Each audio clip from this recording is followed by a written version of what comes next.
Good morning students, welcome to the class. आज हम ये चैप्टर कंप्लीट करने वाले हैं, चैप्टर नंबर 6 एनिमल शेल्टर। और इतना ही आपके एग्ज़ाम्स में आएगा EVS में, ठीक है। अगर इस महीने होते हैं तो, और अगर आगे बढ़ते हैं एग्ज़ाम तो कोर्स भी आगे बढ़ जाएगा। तो साथ साथ याद करते चलना, मैंने कल भी कहा था, ठीक है। तो दिस इज़ डी पार्ट,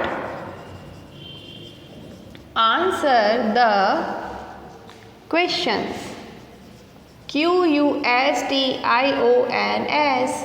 अच्छा, you are the students of 4th class, ठीक है। तो मैं इतना होप कर सकती हूँ कि अगर मैं सिर्फ आंसर लिखूंगी तो you will be able to write it correctly, ठीक है। तो मैं आंसर क्वेश्चन नंबर डालूंगी, फिर उसका आंसर डालूंगी कि मैं कौन सा आंसर लिख रही हूँ, ठीक है। आप सब लोगों को पता है हम क्या कर रहे हैं, पेज नंबर 53 पे, ठीक है ना। पेज नंबर 53 पे हम ये सब कर चुके हैं एक्सरसाइज के। टिक द करेक्ट आंसर कर लिए हैं हमने, फिलअप्स कर लिए हैं, ट्रू फॉल्स कर लिए हैं। अब हम आते हैं आंसर द क्वेश्चन पे, तो यहाँ से हम कर रहे हैं, ठीक है। सो डी पार्ट इज, अब इसमें फर्स्ट आंसर है। और जो बच्चे ठीक से नहीं करते हैं, मैं बोलूँगी कि इतने बड़े हो गए हो, एटलीस्ट इतना ध्यान से किया करो कि मैं कौन सा आंसर कहाँ लिख रही हूँ। और आपको पहले क्वेश्चन लिखना, उसके बाद आंसर लिखना। एक बच्चे की किसी की कॉपी आई थी, कुछ तो भी काम किया हुआ था। घर में पेरेंट्स बिल्कुल देखते हैं कि नहीं देखते हैं कि बच्चा क्या कर रहा है। अगर नहीं देखते हैं ना तो ये बड़ी अच्छी बात है, ठीक है। ये आपकी प्रॉब्लम है। ऐसा है कि पहले क्वेश्चन लिखेंगे फिर आंसर लिखेंगे। तो I request to the parents कि थोड़ा ध्यान दीजिए कि आपका बच्चा पढ़ाई कर रहा है तो वो क्या लिख रहा है। एक तो कोई काम कंप्लीट नहीं था, फर्स्ट चैप्टर से लेके आखिरी चैप्टर तक कुछ तो भी लिखा हुआ था। तो these type of copies I am not going to check them again and again because the half yearly exams are going to be done after some days। थोड़े दिन बाद हाफ ईयरली एग्जाम होने को आ रहे हैं और आपको अभी तक यही नहीं पता है कि आपका बच्चा फर्स्ट चैप्टर में भी कुछ कर रहा है कि नहीं कर रहा है। So this is very bad for you, ठीक है। तो I am going to write the answers. Answer number 1 D part है, answer the questions. Page number बता रही हूँ 53, इससे ज़्यादा और डिटेल मैं आपको नहीं बता सकती हूँ। आप बुक खोलिए, 53 पेज नंबर पे आपको मिल जाएगा। Why don't animals like rhinoceros, buffaloes and elephants make shelters for themselves. जो राइनोसेरस होते हैं, बफेलोज होती हैं वाइल्ड, एलिफेंट्स होते हैं, वो अपने लिए कोई शेल्टर क्यों नहीं बनाते हैं? क्योंकि हमने क्या पढ़ा था कि ये सब जो होते हैं वो सेल्फ सफिशिएंट होते हैं। ये इतने बड़े और स्ट्रांग होते हैं कि इनको शेल्टर की ज़रूरत ही नहीं होती, ठीक है। इनकी जो स्किन होती है वो भी बहुत मोटी होती है, और जब इनको थोड़ी बहुत बारिश वारिश लगती है तो ये किसी पेड़ वेड़ के नीचे खड़े हो जाते हैं, ठीक है। ये ज़्यादा कोई शेल्टर बनाते नहीं हैं। तो हम क्या लिखेंगे,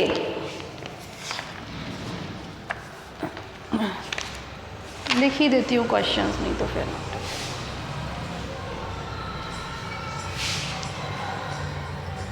Y don't animals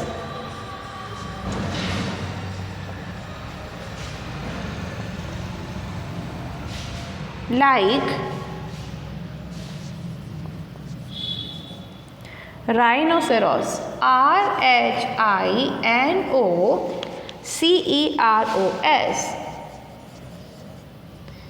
buffaloes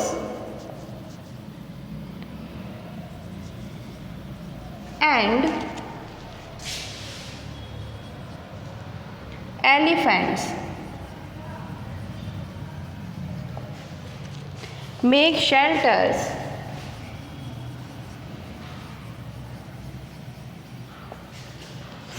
for themselves।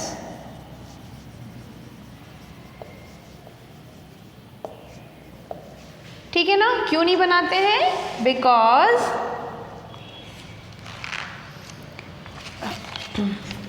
अब इसमें बहुत बड़ा आंसर हो जाएगा, लिख लेते हैं, कोई बात नहीं। RHINOCEROS rhinoceros, BUFFALOES buffaloes and elephants don't make their shelter। ये तो क्वेश्चन में से मिल जाना है ना। शेल्टर्स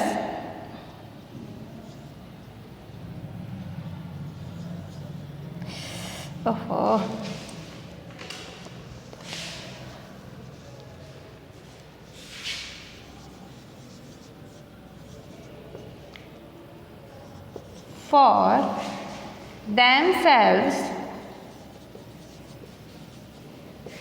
because से याद करना है ना, तो because they are very big and strong। ठीक है, answer 1। Question number 2,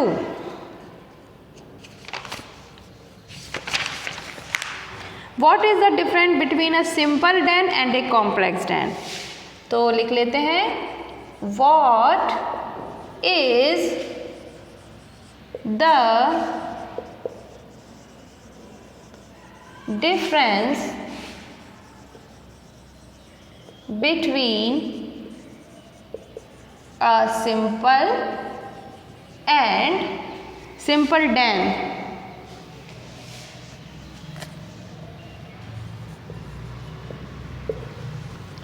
and a complex DAN। ठीक है, पहले इतना लिखो।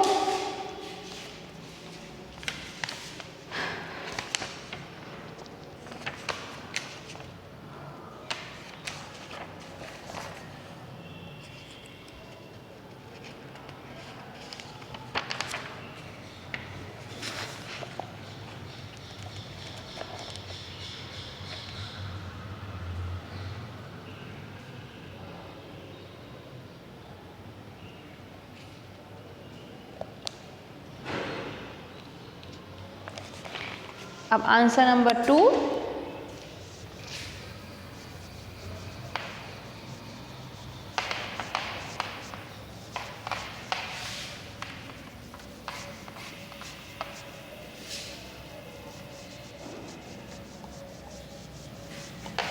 सिंपल डेंस कौन सी होती हैं, जो सिंपल से हॉलोज होते हैं या बोरोज होते हैं, है ना, और जो शैलो होते हैं, मतलब छोटे मोटे जो बना लेते हैं जिसमें बहुत ज़्यादा वो मेहनत नहीं करते, ठीक है ना, उनको तो हम सिंपल डैन कहते हैं। लेकिन कॉम्प्लेक्स तो कैसे होते हैं, बड़े अच्छे अच्छे स्ट्रक्चर बनाते हैं, जैसे कि बीवर्स जो होते हैं, वो जो लॉज बनाता है ना, वो कैसे पहले पानी वाली जगह पर जाएगा, फिर उसके बाद वहाँ पर पानी रुक जाता है, उसकी जब डैन बनाता है वो ब्रांचेस की हेल्प से, तो वो कॉम्प्लेक्स होते हैं। और जो सिंपल डैन्स होते हैं वो बस थोड़े बहुत दिन के लिए रहने के लिए यूज़ करते हैं जानवर, लेकिन जो कॉम्प्लेक्स डेंस होती हैं उसमें जो एनिमल्स होते हैं वो काफ़ी टाइम तक रहते हैं, लॉन्ग टाइम तक, ठीक है ना। तो हम क्या लिखेंगे, और जो सिंपल डेंस होते हैं उसमें तो बस जानवर इसलिए रहते हैं ताकि विंटर्स में हाइबरनेट कर सकें, ठीक, तो इसलिए तो हम इसका आंसर लिखते हैं, आंसर 2।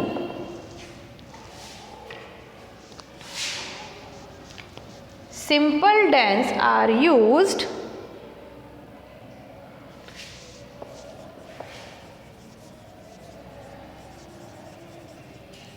are formed for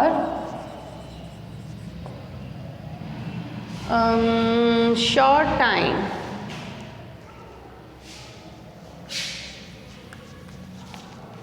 ऐसे लिखो, simple dens are form to live for short time in them and but करते हैं, but complex dance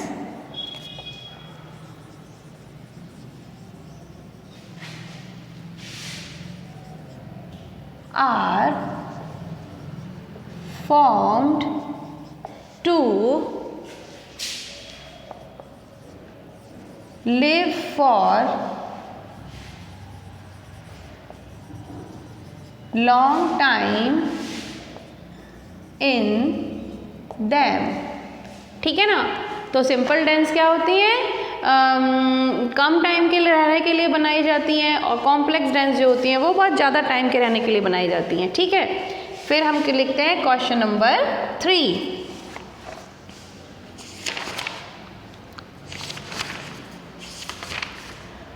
does a beaver build its Dan, देखो आ गए ना बीवर पे, तो बीवर कैसे अपनी डैन बनाता है वो लिखना है। तो how does a beaver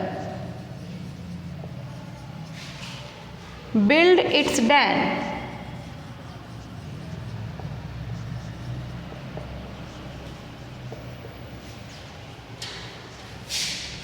answer 3। कैसे बनाता है, वो यूज करता था क्या,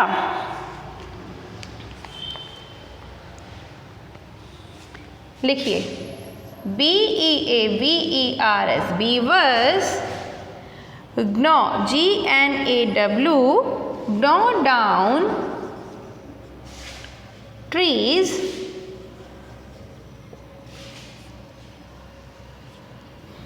and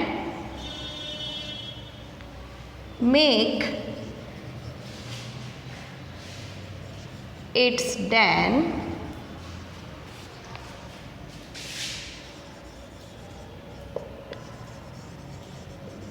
with branches, BRANCHES, branches, ठीक है, across a stream।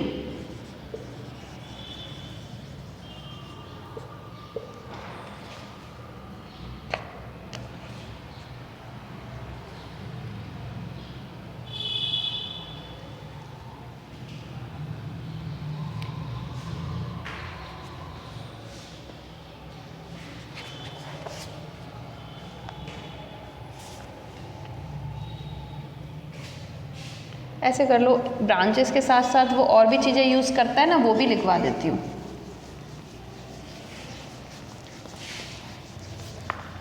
उसमें हमें उसको क्या कहते हैं, रॉक्स और मड्स, ऐसा लगता है जैसे कोई आइलैंड बन गया है, ठीक है। And make it's Dan with, ऐसा कर लो, with its branches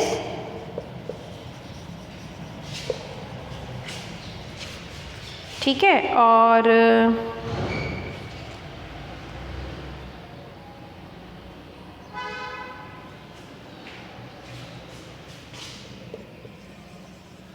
rocks and mud,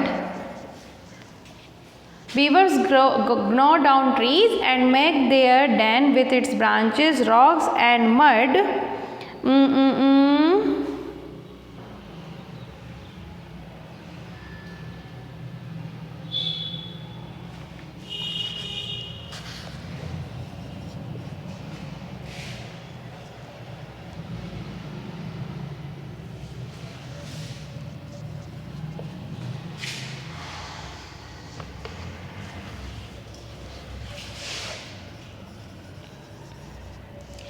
Beavers gnaw down trees and make den in ponds with its branches, rocks and mud। ठीक है, तो इतना लिख लीजिए। और हमें ये भी पता है कि बीवर की जो डैन होती है उसे क्या कहते हैं, लॉज कहते हैं, यह आपको लिखवा चुकी हूँ। How do termites regulate the temperature inside their colony? Question number 4, how do termites regulate the temperature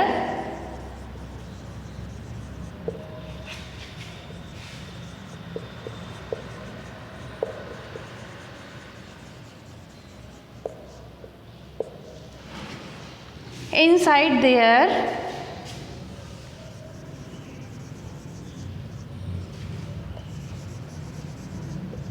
colony? ठीक है, so this is the 4th question. अभी इतना लिखो पहले।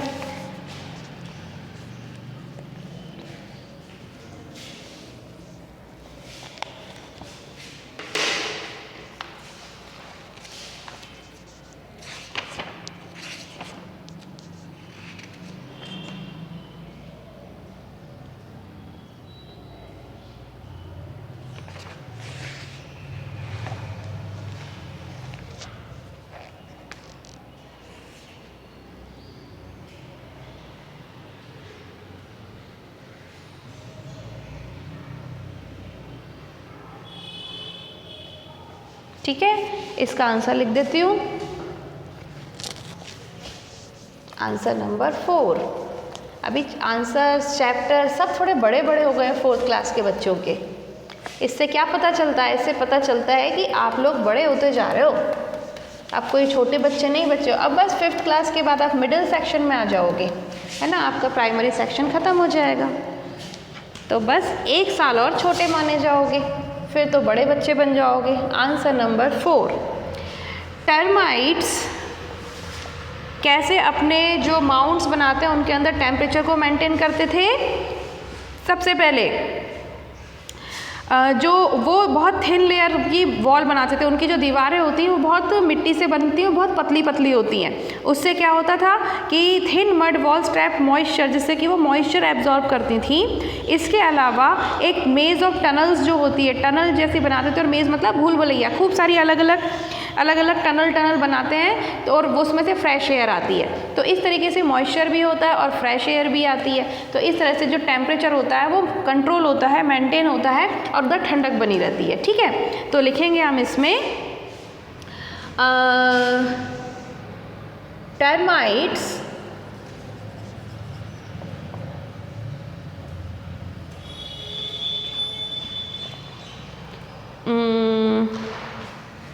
make thin walls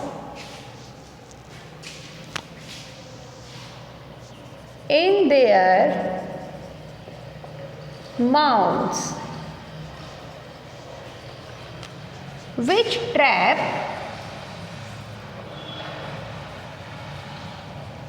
moisture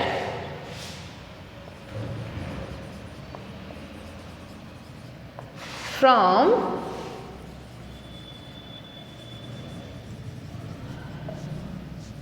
atmosphere and अब टनल्स बनी होती हैं छोटी छोटी, है ना, और बहुत उल्टी पुल्टी टनल, जिसमें कि अगर आप खो जाओ तो खो जाओगे, जैसे जंतर मंतर में है ना, ऐसा ही होता है उसमें। उनको कहते हैं मेज़, MAZE। मेज़ मतलब होता है भूल भुलैया। जैसे हम जंतर मंतर में गए हो कभी, जंतर मंतर में जाओगे तो वहाँ पे आपको रास्ता ढूंढने में मुश्किल होती है, आप रास्ता भूल जाते हो, वो भी एक तरीके की भूल भुलैया है। ठीक है, दिल्ली में भी है और हमारे जयपुर में भी है। कभी जाओ, अगर नहीं गए हो तो घूम कर आओ, अच्छी मज़े आते हैं उसमें। Which trap moisture from the atmosphere and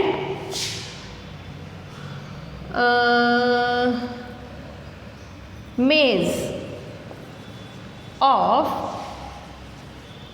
tunnels, TUNNELS,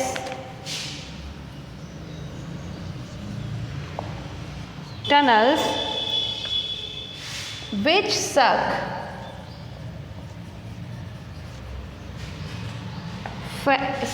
in fresh air।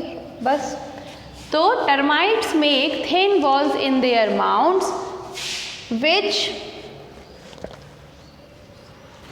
trap moisture from the atmosphere and maze of tunnels which suck in fresh air। ठीक है, सो इस तरीके से वो क्या करते हैं, जब उनके पास मॉइस्चर है तो ठंडक बनी रहेगी, फ्रेश एयर आएगी तो भी अंदर का टेम्परेचर कंट्रोल रहेगा। तो टेम्परेचर वो इस तरीके से मेंटेन करते हैं, रेगुलेट करते हैं। ठीक है, अब हम लिखेंगे, बस क्वेश्चन आंसर्स तो ख़त्म, लिख लो इसको।